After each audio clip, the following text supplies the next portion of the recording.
Are you decent?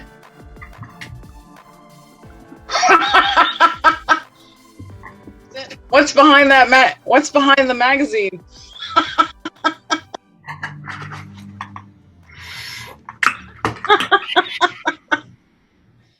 What's cooking? Just reading comics and eating cornflakes.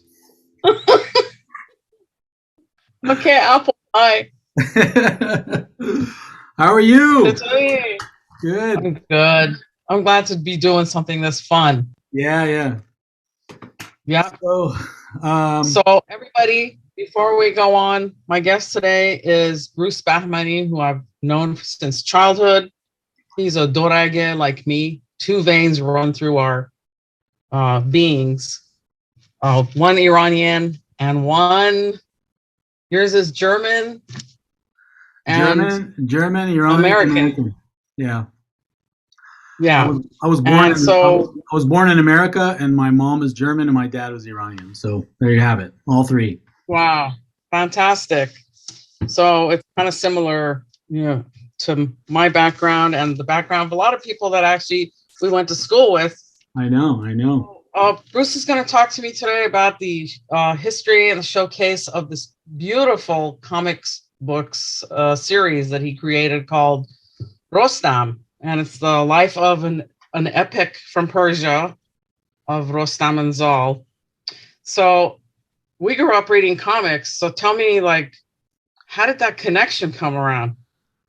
Well, I think before I get to that, I think it's important to talk about the origin of comic books, because a lot of people don't know. There's a lot of misperceptions about it. It's kind of on the kind of shady side of the culture a little bit sometimes, but it is a very honorable genre of literature, and a lot of people don't know about this, and so it's it's something I think we should talk about. But let me start my presentation. How about that? So you mean we read comic books and never even thought about why we're reading it? Yeah, well, when we were growing up, by then the comic book had become something, so just, normal, leveled out that it lost its origin. It's not, became so successful, it became normal. Once it became normal, it became boring, and, it just had a fantasy element for everybody. And people who like comic books, there's a certain type of people. But let me share my screen here.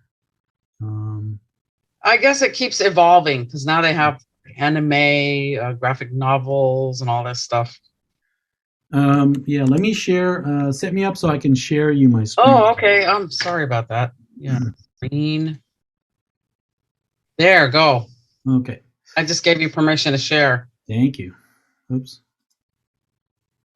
There we go. And there we go. See that? Beautiful. Wow. Yes. So let's talk about the origin of the American comic book. It's a post-Depression era piece of work.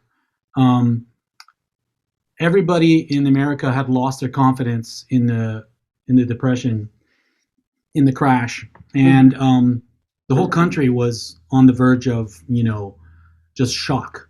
And everybody in America up until that point had been told what a great country it was, American exceptionalism, all this stuff. And suddenly this was this big kick to their psyche, and they were just shattered by it. You've heard all the stories of people jumping from the buildings and all this kind of stuff. There was so much misery and so much depression culturally that there was really no end in sight. And so some people were trying to make money, and so they were trying to figure out what would maybe I can make this little booklet, a book.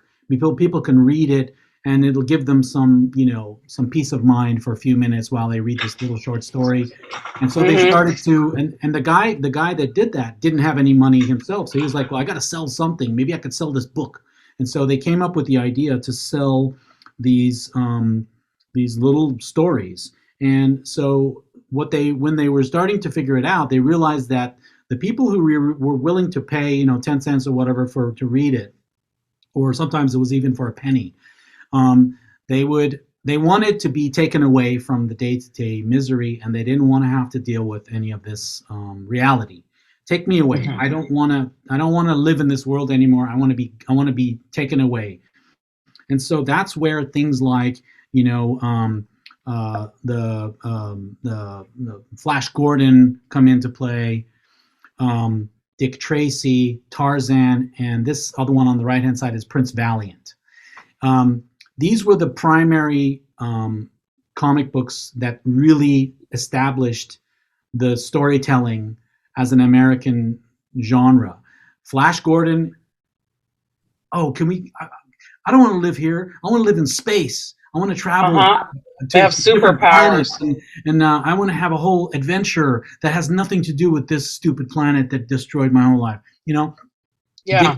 Dick Tracy, he's a cop, and what does he do? He finds the bad guys and he puts them in jail. He defends he goes after the criminals. And during that time, during the Depression, there was a lot of finger pointing. These big industrial corporations, they're the ones that caused the country to crash, and that's why I lost my job. So Dick Tracy was the avenger. He would go and find these bad guys and put them behind bars. And Hmm. Tarzan was very, very popular because Tarzan was the epitome of escapism. Man, Yeah. if I just lived in a jungle and I just eat bananas all day and I could just do what I want and I don't have to deal with the civilization, oh, that would be so great and that would be so awesome. Wouldn't that be great? And they loved Tarzan. Tarzan really took off. And then Prince Wow. Valiant was another Avenger, another fantasy Avenger who would fight against good against evil, this kind of thing. And so basically, that was the reason why these comics took off. The advent of Superman is basically very important because he's also a response to the conditions, which was, I don't have any control of my life. You mean I don't have a job anymore? I don't have any. This country is falling apart, man. If I was a Superman, then nothing would hurt me, and I could be invincible. And so the concept of Superman being able to do anything he wanted at any time was a beautiful fantasy for people who couldn't do anything at any time. And so Mm. they embraced Superman. And then what the creators of Superman did was they put in the truth, justice, and American way. And they started to bring back Americanism and this patriotism in America, and they basically created what they called the kind of like the golden age of the American comic book, and that was when it became a thing. But then they have then later on they started to succeed, and you had things like Muhammad Ali fighting against Superman, and then you had the development Wow. of Zorro, and you had the development of finally Batman, and all of these guys are avengers of defending the poor, defending the helpless, and these are all common themes in American comic book theory. Um, uh, Captain Marvel was an interesting one because it was also one of these that basically had hidden meaning and mythology. And Hmm. America is a young country, and they don't have mythology. They don't have a tradition of storytelling. These are just people from all over the world that come here, and they're trying to develop some sort of mythology. So the American comic book becomes a way for a new mythology of America to come about. And Captain Marvel was really really cool because he was also kind of like a offshoot of Superman and all this kind of stuff. And he had the famous tagline of Shazam, and everybody thinks that Shazam is just kind of a funny word. We use it today, as if it's just a joke, and it's like a TV tagline, or whatever TV Hmm. show tagline, but it actually has a meaning. So the S stands for Solomon, which is the symbol of wisdom. The H stands for Hercules, which is a symbol of strength. And the A stands for Atlas, which is another symbol of power. And Z stands for Zeus, which is lightning bolt, ability to withstand all kinds of attacks. A is for Achilles, inner strength and personal will and perseverance. and then M is Mercury for speed. And Mm. so these were the ways that they were trying to turn comic books into kind of like the mythology, the gods of America. And That is amazing. and they the when they couldn't really connect the two, then they would go to the mythology of other cultures. So, for example, Thor, who's one of the most popular superheroes in American comic book, history, is adopted because there were so many Scandinavian Americans and European Hmm. Americans who knew Thor. So they're using those kinds of established mythology characters to then legitimize American comic book genre, right? And so Hmm. then it took off. Now we've got Captain America. Captain America is a specific American hero, specifically an American personality, personal mythology, a personal god, and he is now he just takes over because now we have the Second World War, and there's even depictions like this picture of Wow. Captain America fighting the evil in the world as an American and defending the world as an American against Nazism and Hitler and this kind of thing. Then it basically just starts to grow and grow and grow. And in the 40s and 50s, by the 40s and 40 by 45 to 55, there's like over 400 different superheroes in the American comic book, industry, and each one of them have different powers and different capabilities. And we're seeing some of that resurgence today with the Avengers movies and the Batman movies, and the Marvel universe is being restored, and it's now using that whole moment. Um, uh, Before I get to the French comic book, the reason why the American comic book is the way it is which is 28 to 32 pages.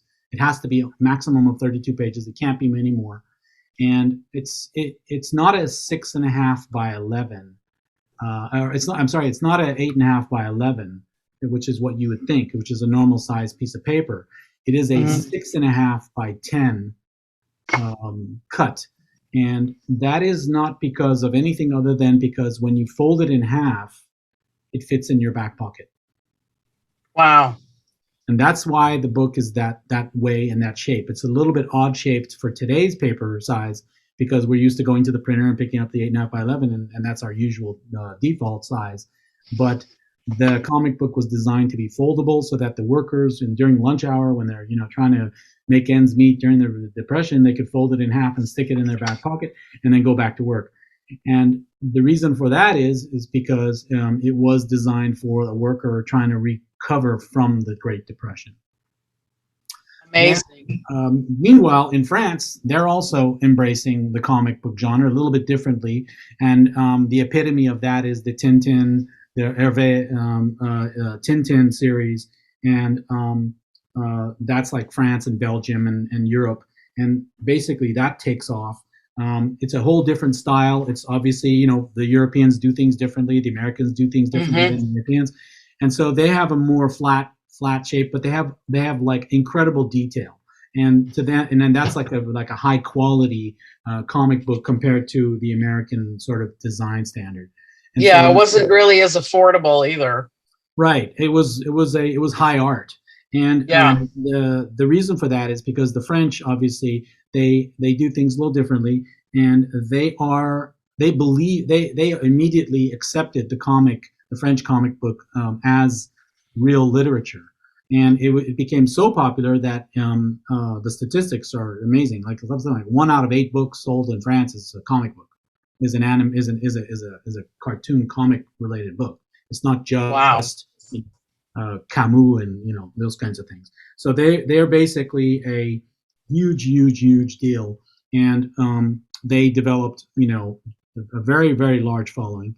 And then this picture was sent to me by an Iranian artist who modified the Tintin designs and depicted a book, because Tintin used to always do travels and travel to different countries. And so an Iranian fan of our comic book series sent me that as a joke to talk about, if if they were going to do a Tintin episode about Iran, this is the way it would look. Lots of detail. Yeah. So the tradition of the Shahnameh now comes from the Naqali, or what they call the live action storytelling.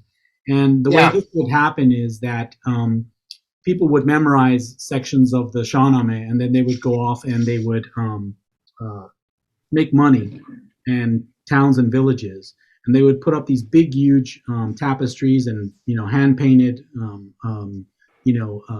pieces of cloth, and then they would tell the stories of the Shahnameh, and they would make up stuff sometimes, and they would do this. The picture of this guy right now that you see is the guy who's pretending to be shooting a bow and arrow, and he's telling the story of what a great archer Rostam was. And so this is the tradition, and the tradition. And of course, we had some exposure to that as well.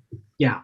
The tradition of the Naqali is that it has a specific style of illustration. So the reason I'm interested in the Naqali was because the Naqali, they had a special type of illustration. If you look in the background, you can see there's Rostam in the foreground, and then there's a bunch of people, there's characters in the background that are smaller, and there's this huge. It's like a huge poster of the bits and pieces of the story that the person would be telling, and people in the audience would sit there and they would look at different parts of this illustration, and they would just be taken away by the words of the person doing the show.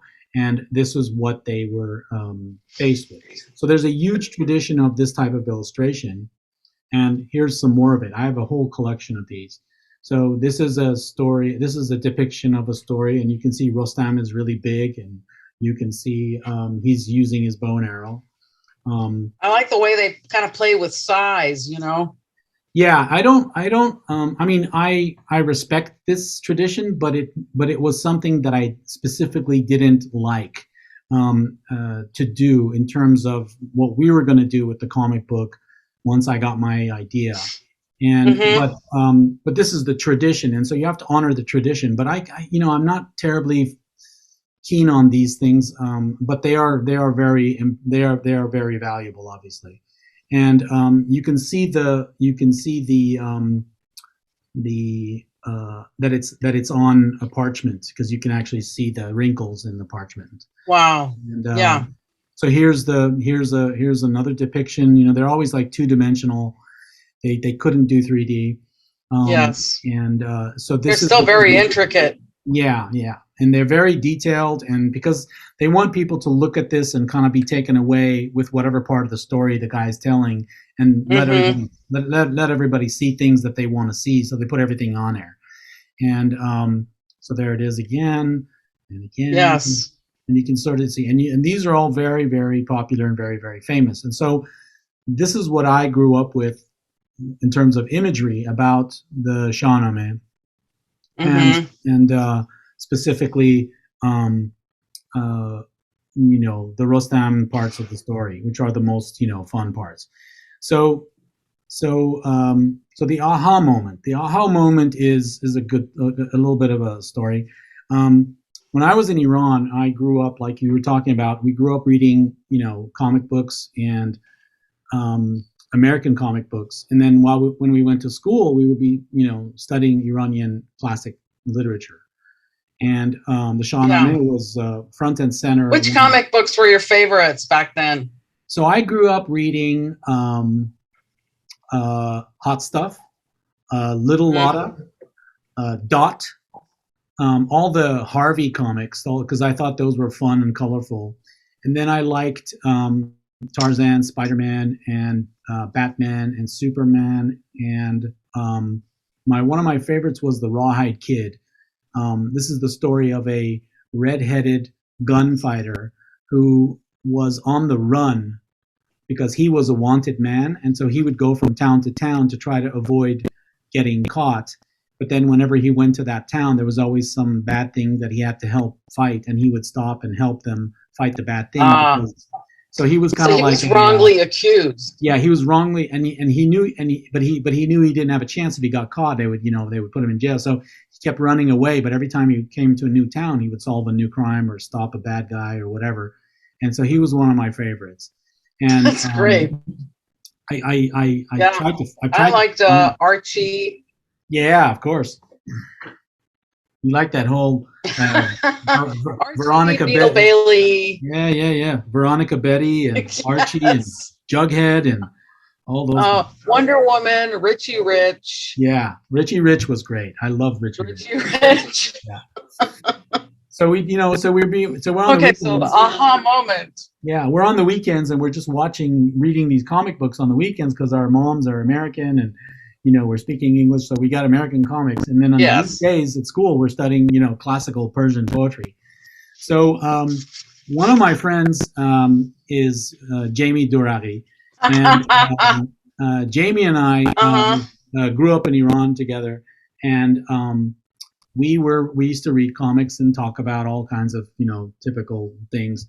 And then when we came to the States, our paths crossed again, and Jamie wanted to open up a shop in San Francisco. And he had a graphic design business in LA, and so he wanted to put up an office in San Francisco, and I lived in the Bay Area. So he called me up and asked me to help him to figure it all out. And then at the end of the project, he said, "What are you doing?" I said, "Well, I'm not doing anything. I don't really, what are you talking about?" He's like, "Can you come work for me?" And I said, "Yeah, that would be great." And so I went to work for him, and we ended up working together in San Francisco. This is outside our office. Oh, what a great picture. So we're working in San Francisco doing graphic design services, the early days of the internet and early days of graphic design, being done on computers. And it's just a big heyday, and we're just, busy and crazy.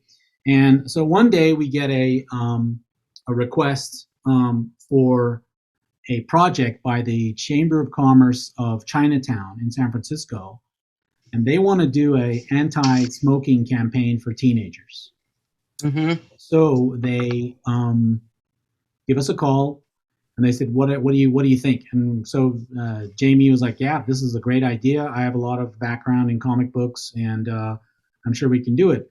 So the process of developing a comic book is picking an illustrator. And then there's the person who does the inking, who does the coloring, and then there's a third person who does the words and does the balloons over the head of the characters. So Jamie knew all about that because he was working in LA with the comic industry in LA. He was very experienced with them, and he knew some of the key players. Jamie was he was one of the people who helped to resurrect Stan Lee's career, which had gone really south. I mean, Stan Lee was barely on his feet at the time, and so Jamie valued that contribution and was one of several people in Los Angeles who helped Stan Lee to resurrect his greatness. And at the same time, he knew an illustrator and was helping that illustrator get his own business off the ground. And that's when we met Carl Altstetter, who was the founder of Hyperworks. Jamie and Carl founded Hyperworks. So so Carl sends up his portfolio to me, and I'm going to take it over to the Chinatown folks and basically pitch Carl and say, this guy can do your illustrations, and he's got a good background for it. And as I'm looking through the book that Carl gave me, and I'm like, okay, that guy looks kind of like, that guy looks familiar. And who's this young kid? This young kid looks like a prince or some sort of a fighter. Okay, that's cool. And then, wow, that looks like an Iranian woman. That's suddenly bringing back some sort of memory. I don't know what memories. I don't know what memories this is bringing back. And then I see all this stuff, and I'm like, wow, holy crap. So then I go to Jamie and I say, um, dude, I have this crazy idea now. He goes, what is it? He goes, you know the Shahnameh, right? And he goes, no. I go, what do you mean you don't know Shahnameh? He goes, well, I don't know exactly what you're talking about because I left Iran before I went to, Persian school. And I said, okay, well, there's this myth in Iranian folklore and literature, and it's all superhero based, dude. And if he can draw that, if he can just modify those drawings a little bit, I think we're almost there, you know? So, Wow. so it just kind of tumbled out of control, and this idea just popped into my head, and we went with it. And Jamie was very, very kind and helpful in helping me to kind of work out the comic book issues. And so we basically partnered up and hired Carl to do some illustration work. And then it took about 3 years, Jessica, to develop um, the characters, the look and feel, the armor, the weapons, Wow. the architecture, the clothing, Putting everything. together any kind of comic is like so detailed to begin with, but you're really starting something from the ground up. Yeah, and I wanted, and so now that because it took me about 3 weeks to kind of be able to talk to Jamie about it because I was just kind of working through all the details. And so I formulate in that 3 weeks I formulated the plan, which was I wanted to do something that I'd never done before in both Iranian and American comic book culture. I knew that the Iranian one was going to be easy because they'd never done anything like this before, but I was going to steer clear of those traditional classical Naqali paintings. Mm-hmm. And I was going to then reinterpret the story specifically to make it fit into the American comic book genre, not the other way around, because that wouldn't work. And then I was also going to basically make sure that no one had ever seen anything like this before in both cultures, but at the same time, it was perfectly designed to fit into both cultures. So that was the challenge, and it was very, very difficult. Only you could pull that off. I don't know, but I definitely busted my what to work on that, and it took about 3 years before I was happy. And you'll see what I mean here. So, for example, this is an early sketch of what Rostam should look like, and this the sword is wrong. He's got a Fu Manchu. Yeah. He's got a Fu Manchu mustache, which is more Mongolian Genghis Khan type look. And I was like, so we rejected that. This is the first sketch of Sohrab, which was going to be the main one of the main characters in the first book. And these are some of the other side characters that we were going to develop. And everything kind of changed when we finalized, but we started. And we worked on it and changed it and modified until we got it to what we think is perfect. And that was the epitome of that came in the first book, which is book 1, which is the Rostam that you see here. So you can see we kept some of the stuff and we fixed the other stuff. A lot of people ask me about Rostam's eyes in this picture, and the comic book tradition is that the superhero or the good guy always has blue eyes. And so I really couldn't get away with that. But I did know that from firsthand experience that there were some Iranians that had green eyes. And so I changed the rule from blue eyes to green eyes. And wonderful. I still got a lot of for it because Iranians were, they wanted him to have brown eyes. And I'm like, well, it doesn't work because you can't tell who the hero is when you're looking at the comic, but trust me. Well, and if you think about it, looking at the large number of Iranians with fair features, one, and also the fact that you're trying to blend the two cultures, I think that's a perfect compromise. Yes, but you can see we've got all the good stuff in here, and it's an all original, and it looks really cool. It's very colorful, very bright. Yeah, the sword looks very Persian. Yes. It's not a Persian sword per se, but it looks Persian and it looks Iranian, and it's got a very definite feel to it. And those are 2 dragon heads on his other swords on his back, and he's got a yeah. So we basically did that. I designed all four books in one sitting because I wanted to make sure that we could, you know, quickly go to the next book if it took off. And I had a good feeling that it was going to take off because it was just going to be so good. I couldn't imagine anybody going, you know, not wanting to have it. So we started with the Mm-hmm. first book, but I designed them in a way where I wanted to. I only had a shot. I only had a first shot with the first book, and I knew that if the first book was a hit, then I would do the other four. I just knew that, and I planned for the four. Yeah. I sort of planned for 15 total books, but then I quickly dropped that idea afterwards because I think the four books that we did were perfect. And the way I designed Yes. the way I designed them was not in a series but as a collection. And so the first book is the story of Rostam and Sohrab, which is the biggest tragedy of Iranian folklore. I think it's probably one of the biggest tragedies in the world. I haven't seen anything that I think is more tragic, Yeah. but it is a very, very huge tragedy and big, huge, a lot of lessons in that book. Mm-hmm. So I knew that if I didn't do Rostam and Sohrab out the gate, that I would be not taking advantage of the most popular story. And I really wanted this thing to take off. So I made sure that we did that first. I planned the different emotional states. So I have tragedy. The second book is comedy. The third book is horror, and the fourth book is redemption. And Hmm. I wanted to tell those stories.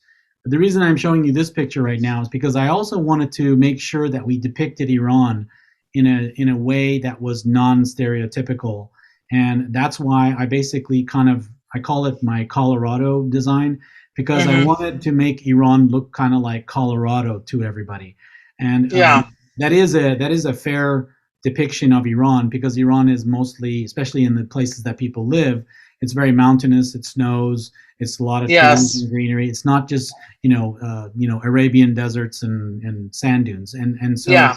I wanted to make sure that all of the books depicted Iran in a very non-traditional, non-stereotypical way, and so Mm-hmm. we could break all the stereotypes.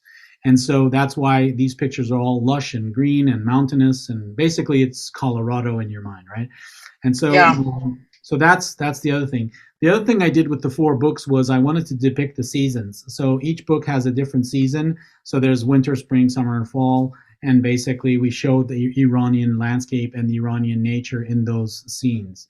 Um, the other thing that we wanted to do was I wanted to make sure that we did not, in any way, shape, or form, show Iranian women to be wearing the headscarf, to have Mm-hmm. any kind of Islamization of the books, because the origin of the Shahnameh is a anti-Islamic um, uh, poem Mm-hmm. that is written in Parsi, not Farsi, Parsi with a P, because uh, Ferdowsi wanted to preserve the language that was being changed, uh, becoming more Arabic oriented.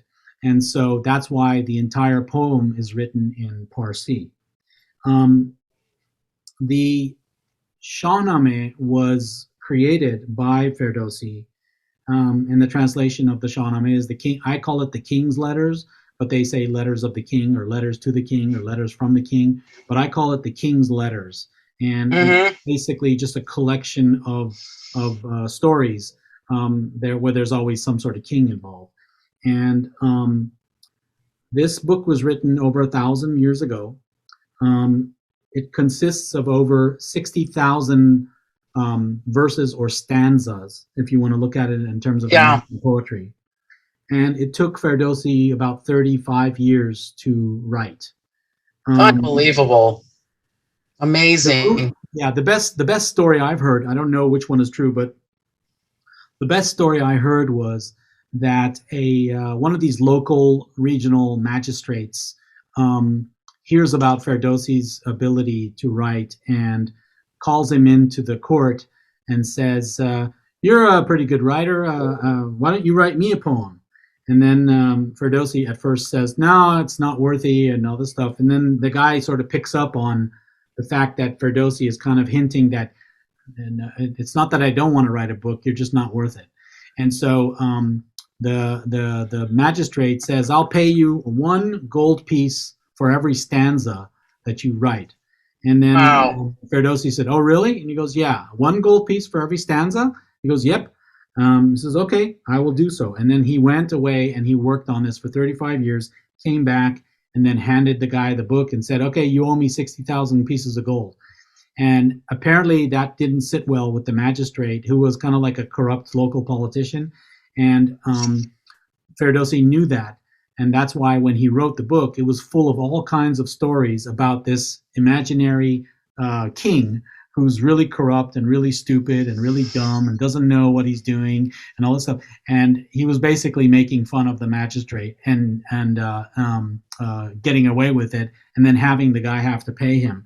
Obviously, the magistrate, sort of picked up on it and then refused to pay him, which is the bad part of the story, because wow, you went through all this trouble, you know, we know why you did it because you're mischievous, but you could have at least gotten paid, but he didn't. But that was kind of the way Ferdowsi reacted to the situation. Mm-hmm. Shahnameh is But he also, illustrated that the guy didn't stand by his own word too. yeah, yeah. The Shahnameh is also the most complete documentation of the pre-Islamic Persian language.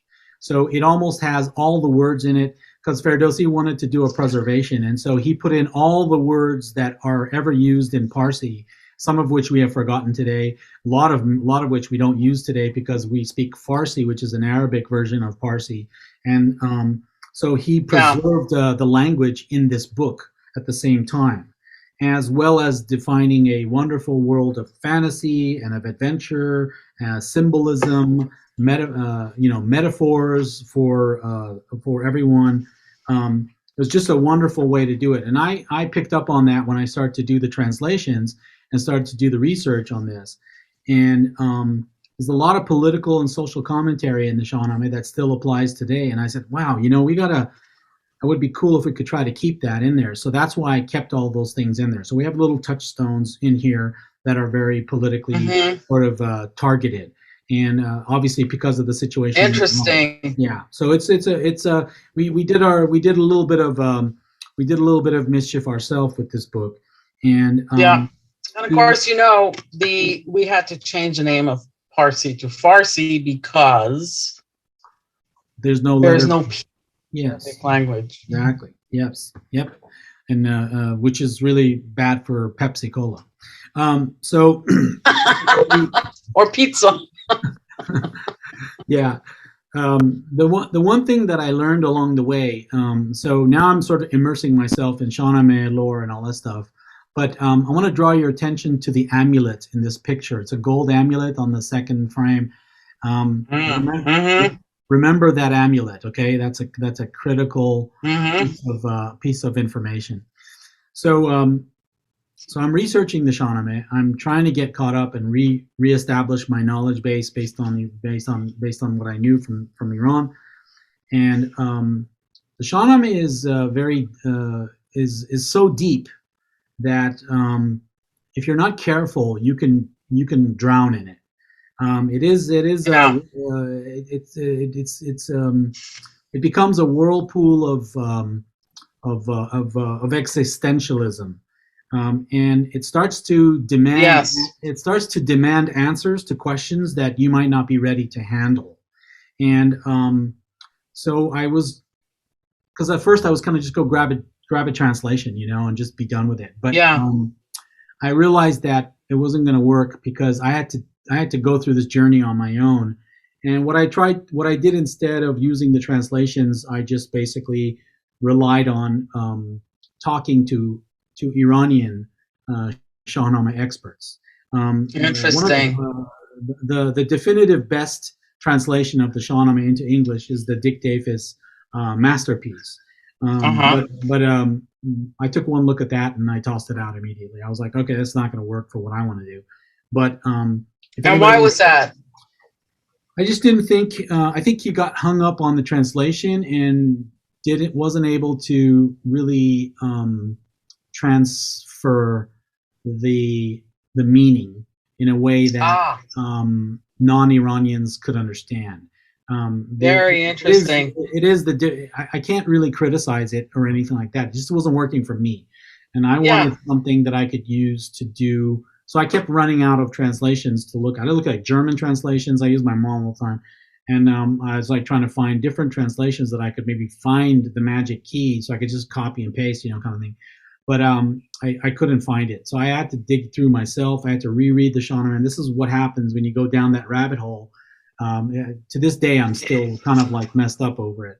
But Wow, it's a transformational epic, isn't it? yeah, it's not for everybody. Hmm. Not for the faint of heart. Yeah, it does ask questions, and those questions are not really fun. Um, but the one thing that I start to pick up on was that there was this hidden meaning, and there was this deep, these deep ideas, and that,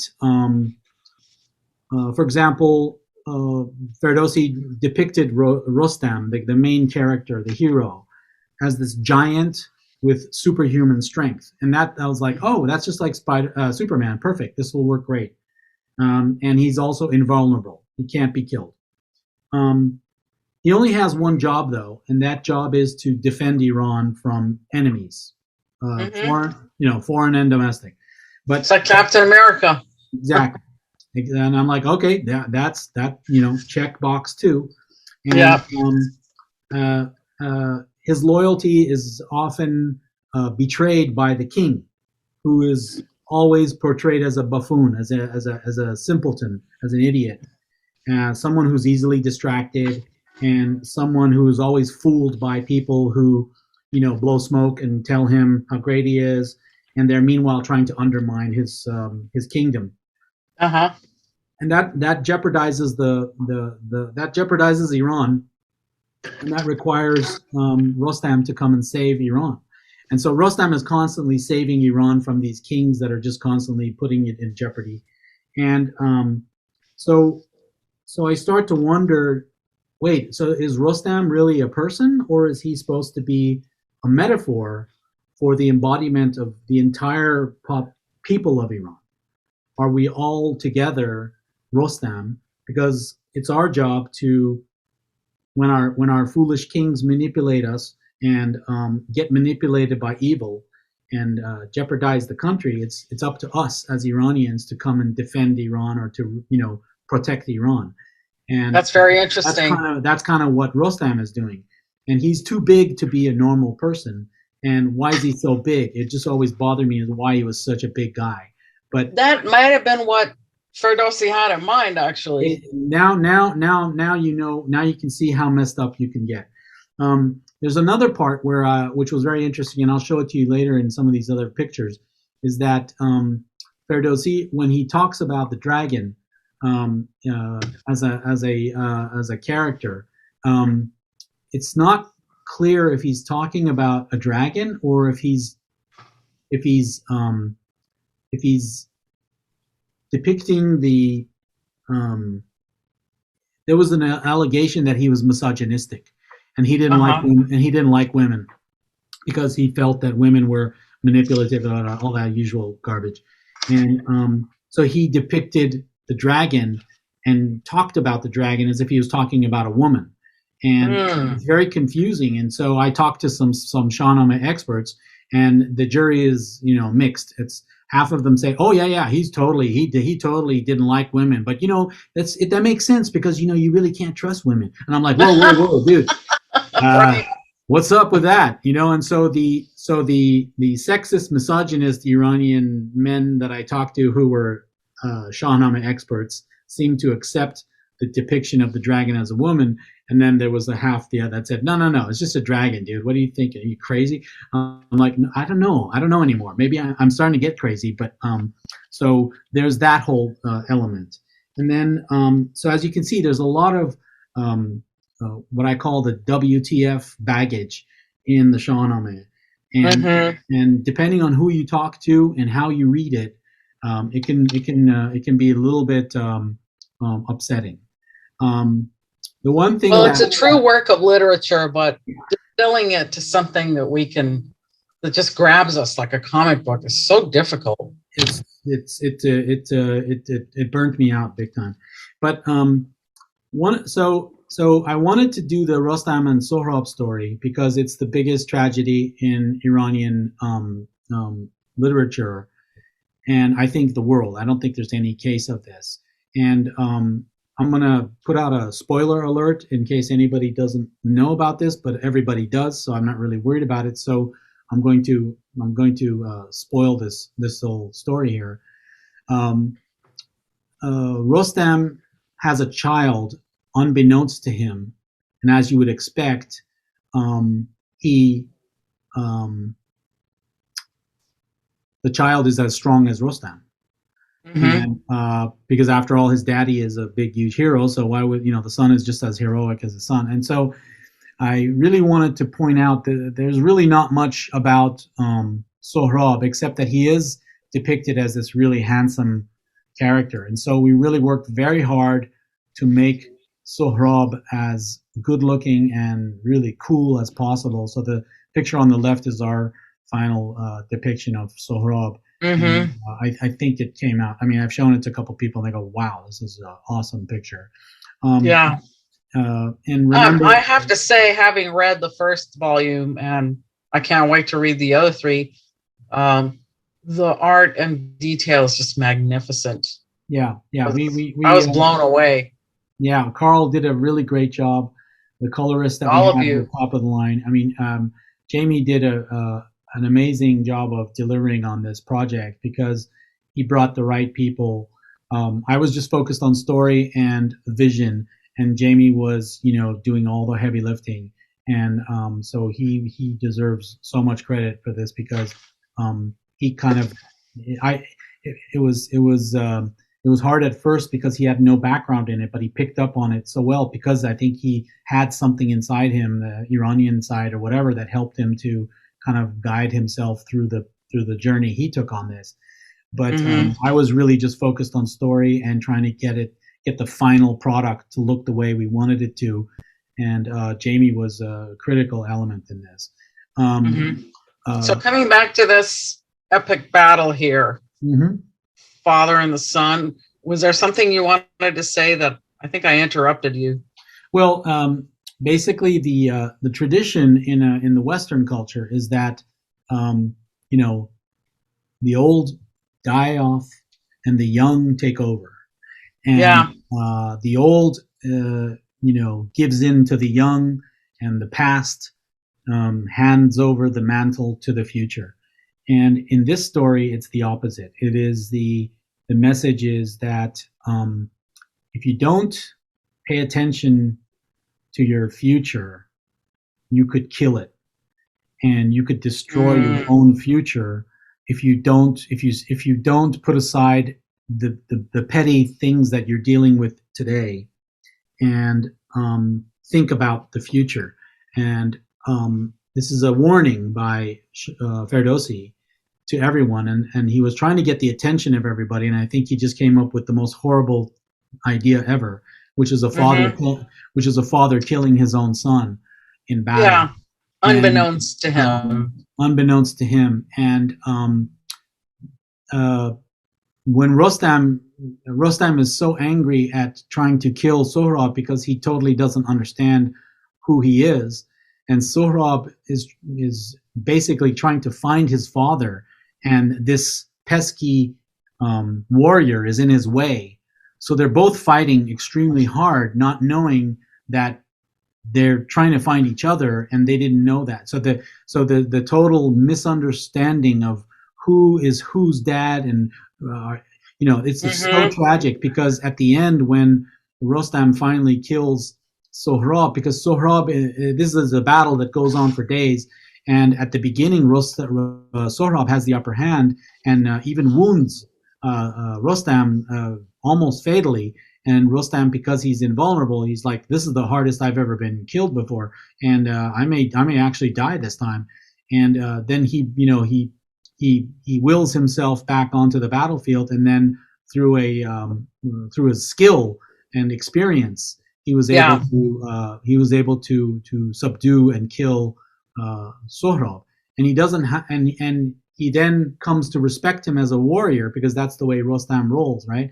Yeah. He respects the people that he beats in battle, but because it's a fatal wound, he then doesn't realize it's his son until um, Sohrab gives him the amulet that his mother had given him to show his father, to prove that he's his son. And Hmm. the final scene in this story is that Sohrab is on his dying deathbed, and Rostam is saying, "You fought well. You should have nothing to be ashamed of." And he says, "Well, the only thing I'm ashamed of is I couldn't show my father this amulet. Um, that's what I was trying to do." And then Rostam sees the amulet and realizes he's just killed his son, and then he takes the amulet, takes the son, buries his son, and then he sends back the amulet to the Sohrab's mother, and that's why Hmm. she knew that something bad was about to happen, which is why she gave her son the amulet, so that he wouldn't be mistaken for a different warrior, and that he could then Yeah. go, "No, Dad, it's me," and that never happened, and so that's Wow. a tragedy. The other tragedy about this is that the information about Sohrab trying to find his father and coming down with an army to show his father what a powerful warrior he had become, like his dad, was misconstrued to Rostam as an attacker, and by a person who was manipulating the Persian king at the time, and wanted to get rid of Rostam so he could take over the throne. So Hmm. he kept the information from Rostam that your son's coming to see you. No, no, no, no. An attacker is coming to attack Iran. You better to go Hmm. defend it. And so he kept all that information from. So it's even more evil than you can even imagine. Just to have somebody who wants to get rid of the main warrior, to hide the fact that his son is coming to see him, forcing him to kill his son. And the whole point was that he was hoping the son would kill Rostam and wouldn't know that he was about to kill his dad, and then would kill his dad. But he didn't count on Rostam killing his son instead. And so now the game is on. Wow. So It's that's so, I have to say, it's so apropos of today's, misinformation, what yes, things that are going on today. yeah. It's we're killing our future because Yeah. we're so focused on our own present day and our own present moment and our own issues, and so we're not preparing the young. This is an issue around the world. Most of the population of Iran is under 30 years old, but the country is Hmm. being run by 87 and 82 and 60, 75 and 78-year olds, and they have no clue. In the United States, we're suffering the same thing. We've got Biden, Yes. we've got Putin, and all these people running the show in the world, and they're not doing a terribly great job of it. But no one is actually acknowledging or even planning for the next generation. They make jokes about them. Oh, you're a Gen Xer, or you're a Gen Y, or you're a Gen Z. Ha ha ha! You must be woke, and you must have feelings, and you don't know. You're a COVID baby, and these. It's such a demeaning disrespect for the future that that Hmm. you wonder where do you think this is going to end? I mean, if you don't prepare Yeah. if you don't prepare for the future, it's going to be bad. And so you can transpose this into environmentalism, climate change, Yeah. any kind of We should get a future. little more interested in what they really think too, Exactly, you know. and it is incumbent upon the older generation to see this and stop thinking about themselves and their own present day and focus on the future. So it's Mm. a very important message, and Wow. it was it was an important message then, and it's an important message today. Um, so Yes. we got success with the first book, and now I can walk around with the book in my hand, and I can go up to investors and I can say, "Hey, you want to buy book two?" and you want to pay for book two, and Hmm. the cost of So book the guy in the scaled hat is the king. sort of wily guy. He's the king. Oh, that is the king. Yeah. Gotcha. Yep, he's got a little crown. Now, all of the king's designs and all of the outfits are all designed to be historically uh, complementary. They're not exactly accurate, but they are complementary to the historical designs that I could find, in the ancient, sculptures and everything I did research on. That's amazing. Yeah, with book two, we wanted to do something completely different than book one because now we're rolling. Now um, we've got the tragedy out of the way, and Hmm. I want to go straight from tragedy to comedy. So this is the comedy issue. Yes. This is the lighthearted one. This is the less intense one, and I wanted to give everybody a bit of a breather and a break. And also, we wanted to do something kind of fun with this book. So what we did with this book is we made the cover, and the cover of the books were always a big deal. It took a long time to make the covers, and so what I wanted to do with this cover was to make it a surprise cover. And if you fold the book open, you can see that the cover opens up, and it's a bigger story, and Oh, wow. you can get like a mini poster out of it. So, Beautiful. so this is the back. You can see the back on the left hand side, and you can see the front on the right hand side. So if I go back, that's the cover of the book. Gorgeous. And then when you open it up and put it on the table, you've got now this beautiful picture. And I'm going to go back and look at that. there you go. Yeah, we've got a lot of little what we call Easter eggs in these books. So Yes. I'll give them all to you. Um, so the other thing we wanted to do is we always wanted to showcase, right? So I wanted a wedding scene, and this is the traditional Iranian wedding scene where the maiden the maids in waiting are grinding the sugar above the head of the groom and bride, and that's a very famous Iranian wedding tradition. And so we wanted to keep all that in there. The other thing we wanted to do was to reiterate, the different seasons. So this is a winter season, and you can see that Mm. that's Mount Damavand in the background, and Hmm. so we've got an epic design and some examples of the detail on the costumes. You see how these guys are wearing blue outfits? Yeah. Yeah, we just designed that. It's kind of like winter wear for soldiers, and so we just came up with a design for that, and basically Mhm. just put that in there as their outfit. Um, in this book, there's a an assassin who's hired by the evildoer in the court, who's manipulating everything, trying to find a way he can steal the throne. And so Mm. he's always manipulating Rostam, and he's always manipulating the king. And book two is actually a prequel to Rostam and Sohrab, so it's before Rostam and Sohrab, Uh-huh. and it's one of the adventures that Rostam was on, in which he went to save the day. And in this story, the evil guy, the evil advisor to the king, whose name is Afrasiab, he hires an assassin, um, and um, sends the assassin to go and kill Rostam.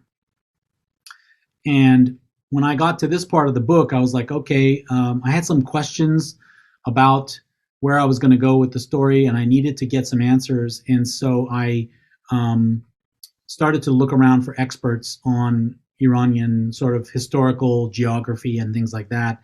And I came upon a professor by the name of Turaj Daryai.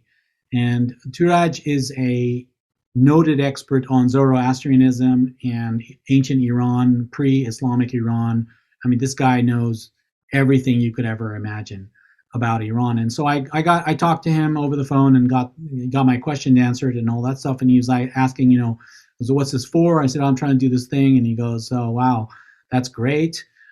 Good for you. And I said, yeah, listen, I've got this character, and I don't really have a name for him because there's no name in the book.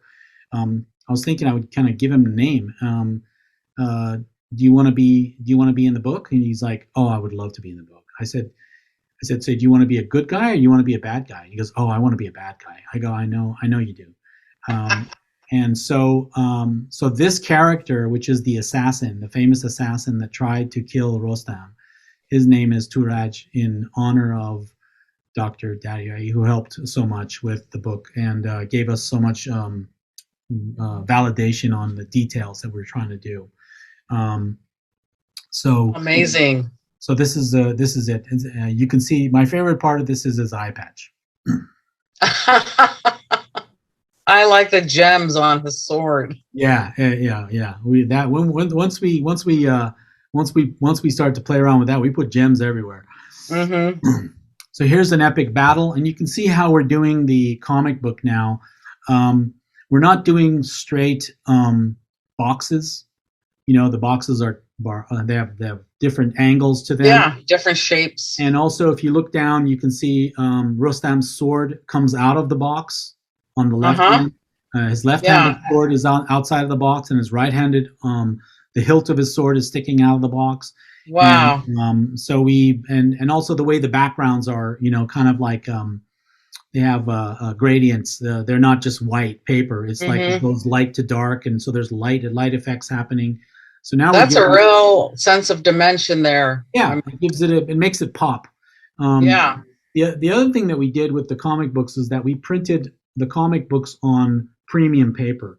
Basically, every page of the comic books are the quality of paper that other comics use for their cover only, and the inside of the comic book is usually printed on low quality, kind of like newspaper print.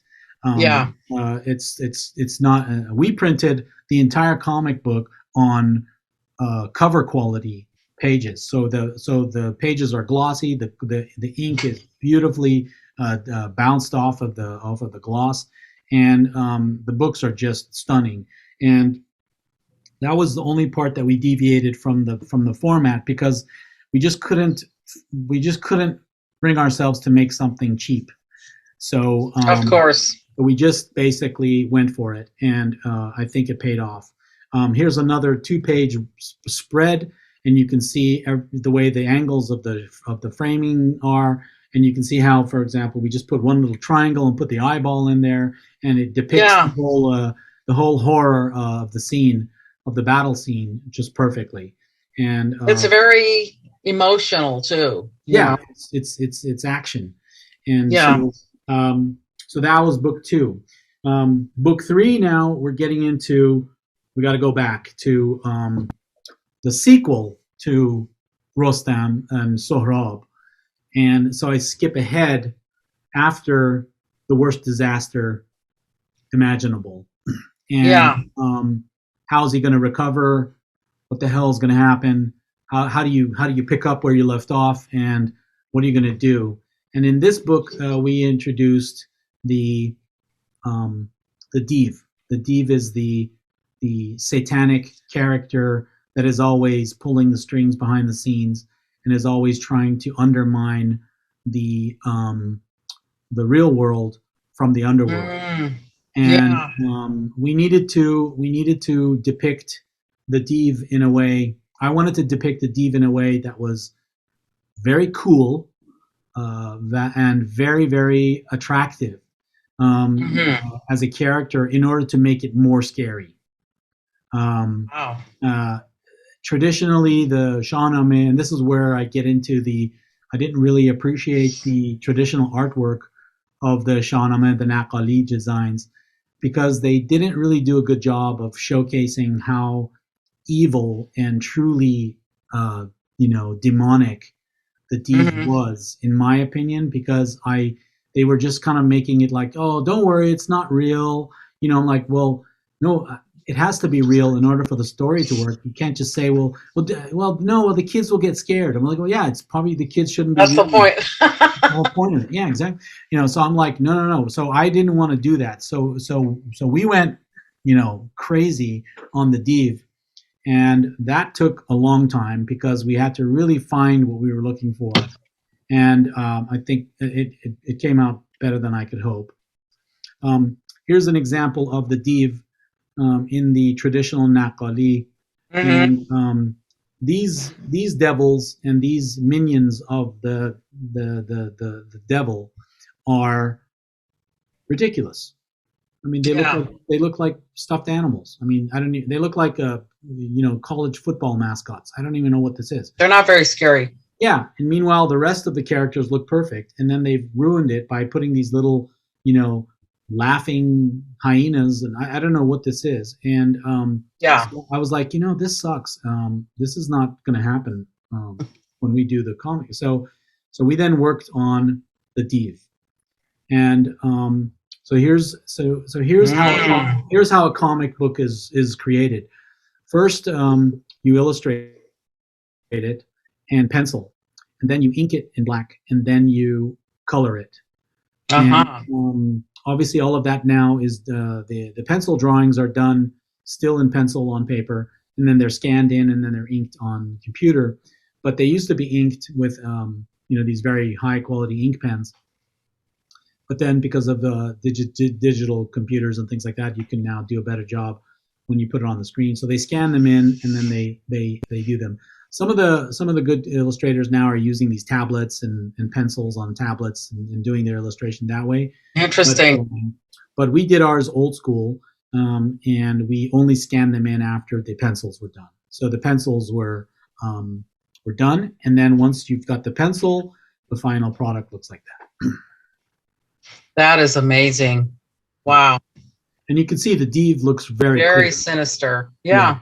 yeah, he's actually cool. His Very horns. cool. His horns are awesome. They're in the back, kind of like a Yeah. You could windswept. you could fall for that kind of evil. Yeah, this is a good guy, and he's kind of silver. He's not white.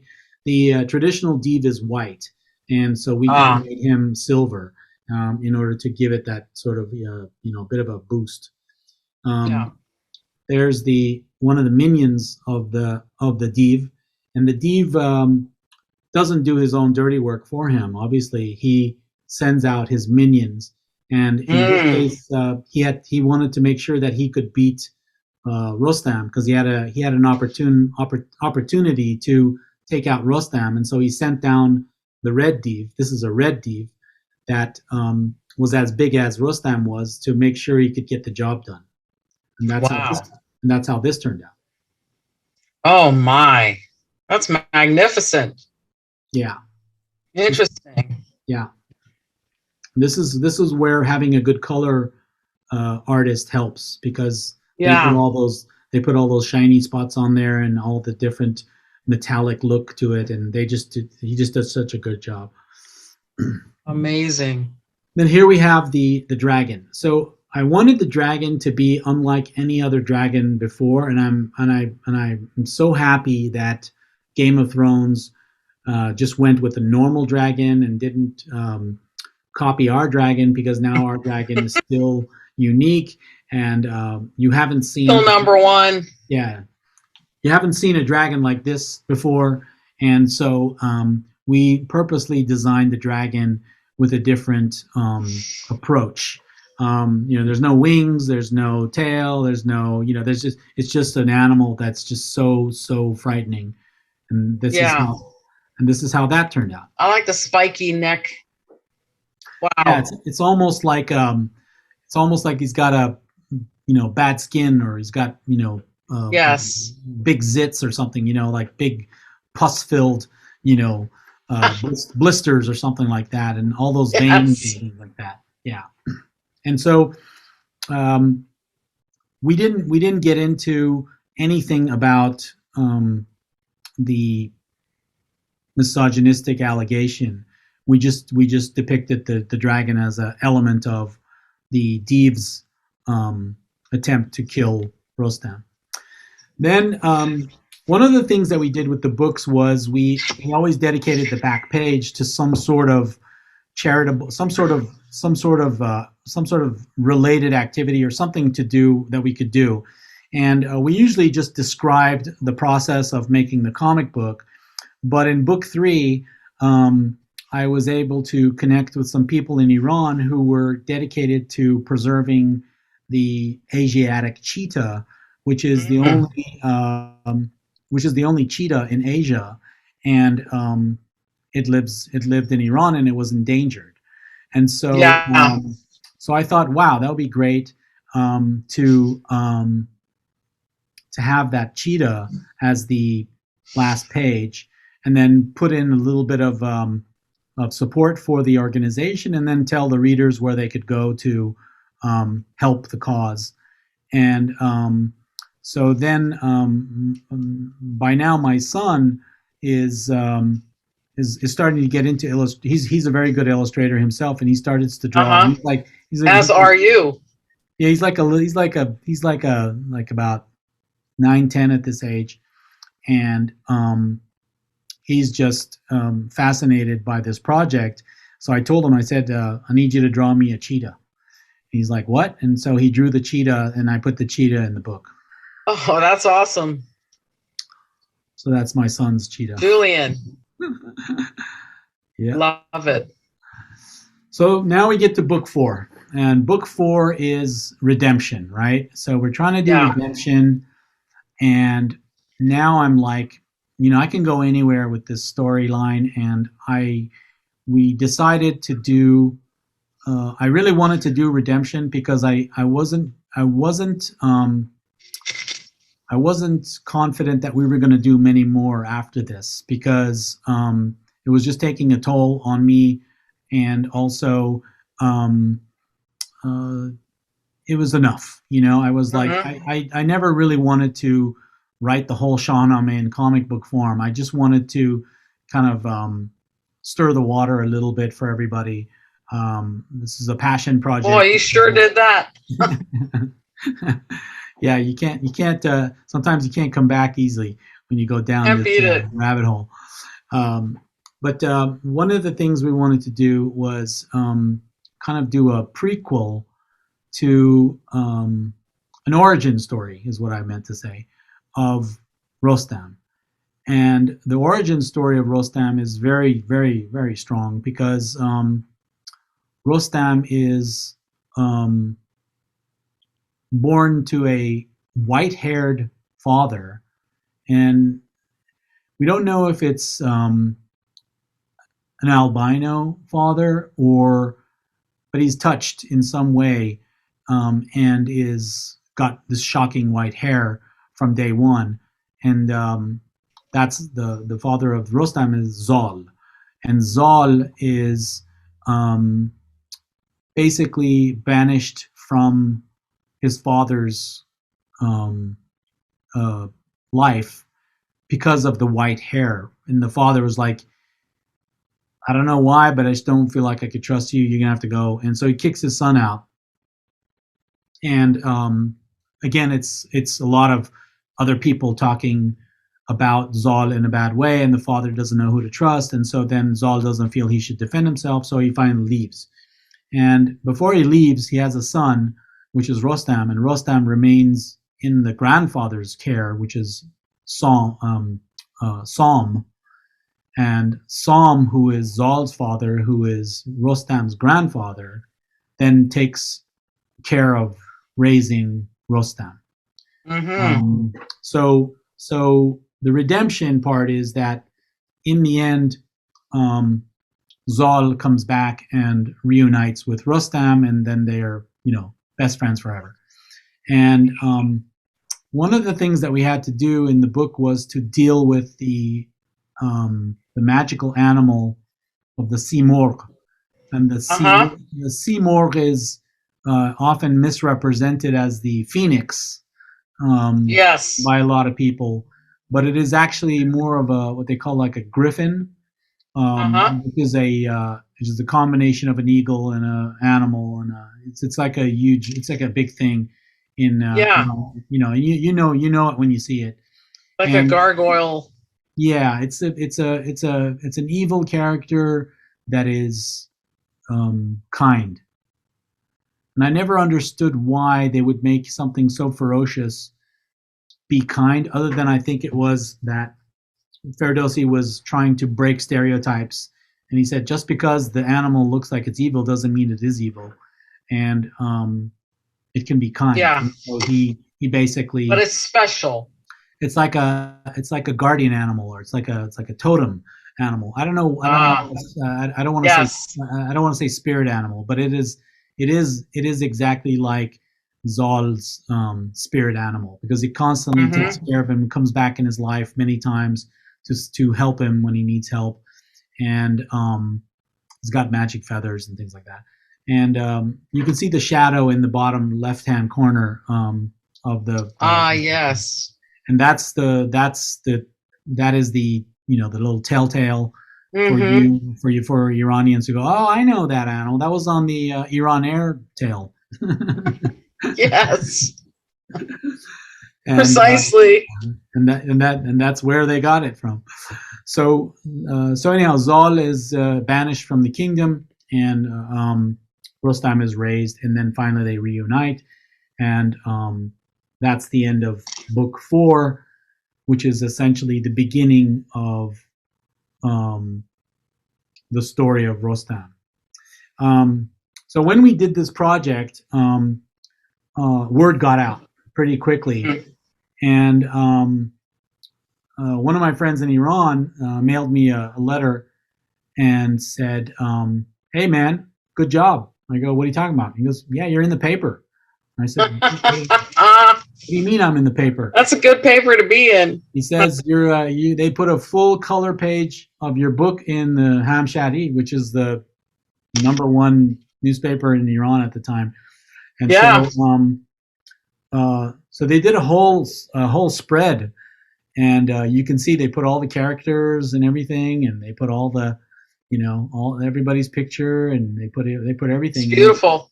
my Yeah. favorite my And who's favorite this character in the bottom left here? I know. That was my profile picture back then.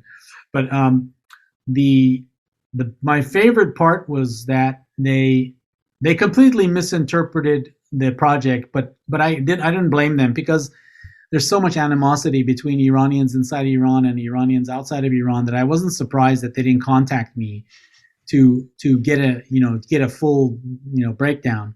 So And how did they depict it? they said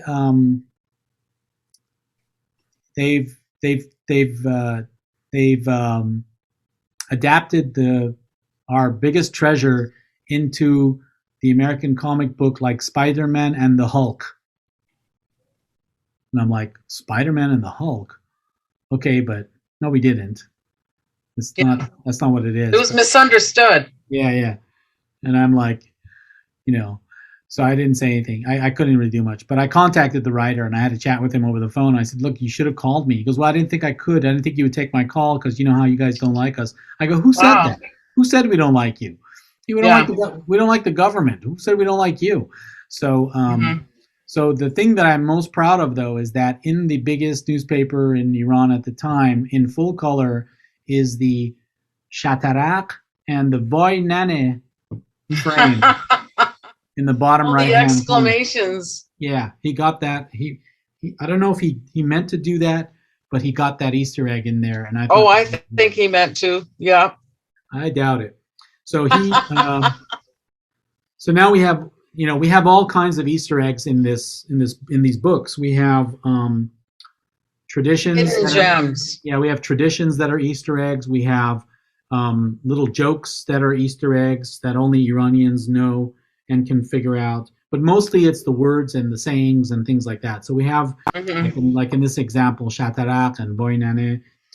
We have Deheki, and Yes, I remember that. we have Och instead of ouch. Hmm. Yes. And we have Shaytun, and we have Ofarin, and we have Well Pesaran, done. and we have Hosha. So one of the other things that we did was we got an award, which was given out at that time, and we were recognized by this organization in Hungary, in Budapest.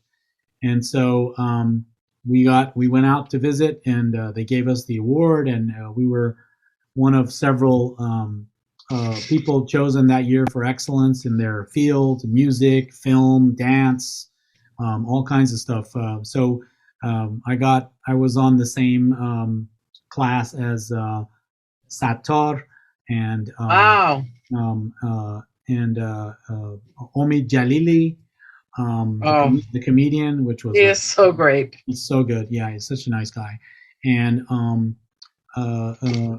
of the new up and coming actresses that is out now. And so here's the picture of me getting the award, and Oh, that's fantastic. yeah, and, and the result was we got called out to go everywhere. So I would go around the country giving speeches like this one and presentations like this one rather, and I would have to do this in Farsi and in English, so this was easier for me today.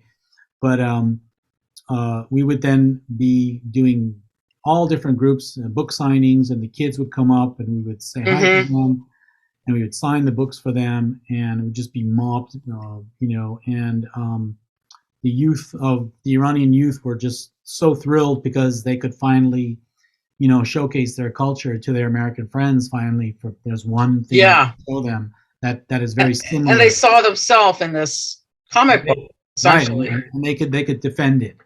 And then Yeah. we got all kinds of letters and obviously emails and thank yous and just appreciation by people. And probably the best story I can tell is that a father emailed me and said that now every morning his father, who is old, um, and is the grandfather to his children, now he has something to do, because once you're in America and you're an old grandparent, there's nothing for you to do, right? So you just kind of come downstairs and the kids are off to school.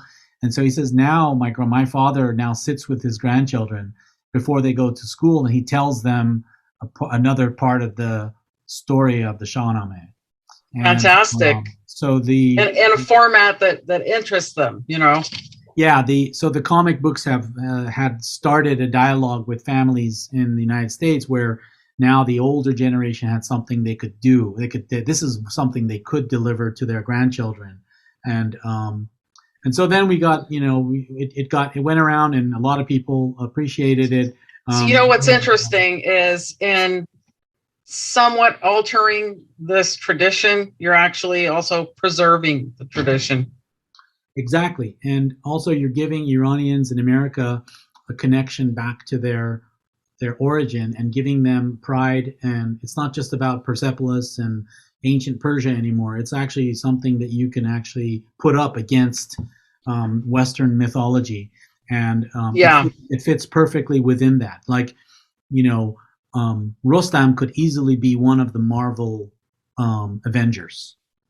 absolutely. Yeah, I mean, you never know. he could fit right in. That was something I realized later when the Marvel franchise took off. I'm like, God damn it, this could have been such a great thing for Rostam if he would be more, Yeah. But I didn't mind. So we got then picked up by academia. The San Jose State University curriculum Yes. was doing a project with Khaled Hosseini, who had just come out Uh-huh. with his Kite Runner book. And the Kite Yeah. Runner and the United States is involved in Afghanistan, and so now the Kite Runner is this focal part of curriculum in San Jose State English program. And because Hosseini mentions the Shahnameh many times in the Kite Runner, then the professor who was doing this class, teaching this course, asked if we could be the curriculum companion book to the Kite Runner, so that when the Absolutely. Oh, students, that is so wonderful. yeah, so that was a big honor. We were very happy about that. And then then it just kept going. Harvard University Library called and said, "Hey, great, congratulations! You've just been added to the library." And go, "Oh my God!" So we were in the Harvard Library, and then Chicago Children's Museum, and then San Francisco Cartoon Museum. Cartoon Museum is kind of like a very high-end archive of some of the best comic illustration anime in the world. And so when they called to include us in there, that was really cool. What a I don't know that we deserve to be there, but Oh, They please. they Of did. course you They do. yeah, they thought we were good enough to be part of their Hmm. collection. And so Yeah, as a matter basically, of fact, I'm going to see if we can carry you at the universities that I work with. so that's the story So I know of a you're man named Shahnameh. stops. So tell me what's cooking now. What's cooking now? Any projects? So yeah, so after Yours? so the books were produced and they were sold through Amazon and through our websites and everybody and all that stuff. Um, Are Unfortunately, they still available? no, they're all gone. Hmm. I obviously have a couple left over, and I was able to send you a set, and I really appreciate that no, since no they're out of problem. print. No problem. Yeah, they're out of print. We might be able to go. Obviously, we can go back into print if we wanted to, but Hmm. and we've So, talked because about. I'm thinking, this podcast might ignite a flurry of Yeah, demand. So it would be possible to reprint some issues.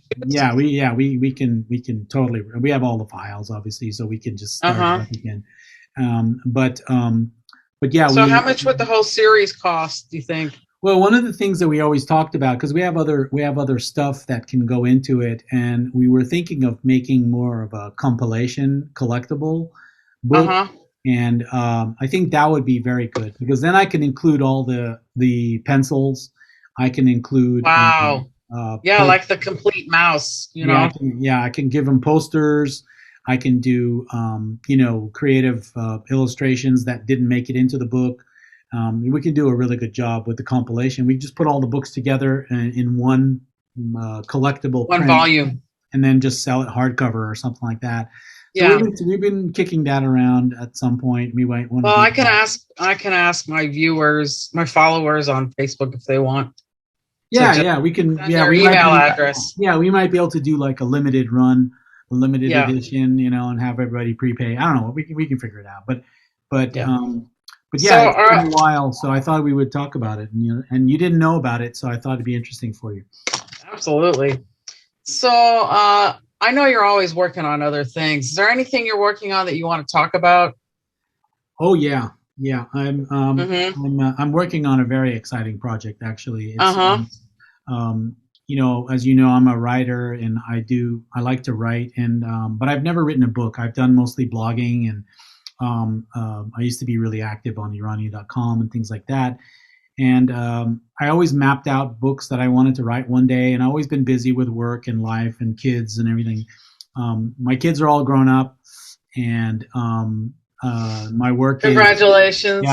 my work is still keeps me busy every day. But I did start a project recently, and that is a very very interesting project, which is about um, the days that we grew up in Iran and went to school. And we had in Iran, in Tehran at the time, we had an American radio DJ by the name of Ted Anthony. And Ted Anthony was our hero. And he just played the best music and he had a great voice and he was really an Sense of amazing guy, humor. really funny guy. And he just kept us so happy in Iran at the time. Um, and Yeah, the latest music. he brought a lot of great programming for us, and so we had so much fun with him as our local radio DJ that we would listen to on the way to school in the afternoons, late at night. I mean, just every time there was Mm-hmm. the radio situation in Iran during the 70s was just right up there, and so I always had a fondness for him, and so I wanted to try to find him. So I spoke to one of my friends, and she was kind enough to help me. Yeah, she was kind enough to help me track down Ted Anthony, The last DJ. and nobody was able to do it except her, and so we Tell got me the concept. yeah, Because so we got we the book ready to go, and we got some tapes from Ted, some interviews, and so I'm in the process of writing the book, which is the last DJ in Tehran, and Still haven't finalized the title yet. Really, saying the last DJ, he also represents for me like Yeah. the end of an era, the end of Yes. a way of life. Yes, it was right at the time when the old Iran changed into the new Iran, and most of us left Iran as a result of that. And but it was a touchstone moment in our youth and our history, and so we found I Ted. don't think he knows what an impact he had. He doesn't. He has no clue. I keep Yeah. trying to tell him.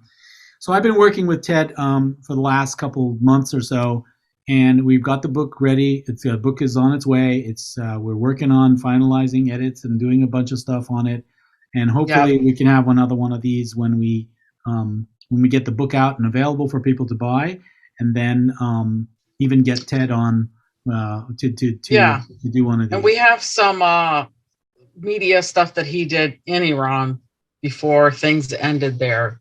Oh yeah, we're going to be exclusive. Yeah, now that we found him, we have so much stuff, and we have. Yeah. I was able to find a recording of him doing one of his bits on the radio, which is why when I talked to you about it, you were like, "Oh my God, we got to find this guy," and then you were able to get a bunch of very valuable recordings of him talking about those days and talking about the situation in which he went to Iran and got out of Iran, and his background, his history. And so basically, biography. He didn't know what he was getting into. Yeah. I just the other day, I was able to send him that file, that music file, where he's doing one of his. He had never heard himself since he left Iran, and so he was like in tears over it because. Oh wow! Because oh my God, it's so many good memories. But yeah, we'll hopefully when we get the book out and available, then I think it would be probably fun to bring him on your show and to do one of these with Ted Anthony, the man, and then talk about. We're going to have a whole website dedicated to him and the book. Oh, that's great. Some of the associated media files and the interview that he did in Iran with some stars. Yep. No, we have all of that. It'll be a very good companion site for the book so that they can read the book and they can come to the site and listen to the actual voices. Look at the pictures. Yeah. And then we got photographs. Awesome. Yeah, we've got everything. So it's a wonderful project for me because, to be honest, as a writer, it's easier to write about something that's already been done than to write something from scratch. And so that's been my hardest. That's been my biggest problem as a writer, is to. But you're so talented at framing things that I think you're probably going to have a really successful book.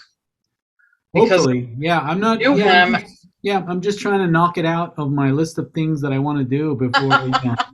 But I, it's kind of a passion thing from a long time ago.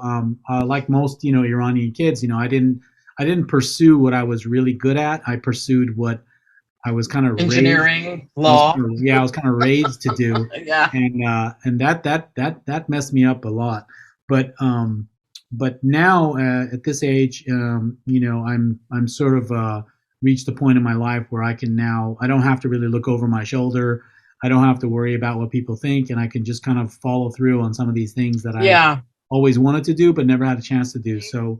I got to thank you so much for thank you letting all of us know about Rostam again. It's coming up on, what year did you launch it? 2006, 2005. Yeah, it's good to recall some of those things. They're really our diasporic history at this point. Yeah, it was a wonderful project.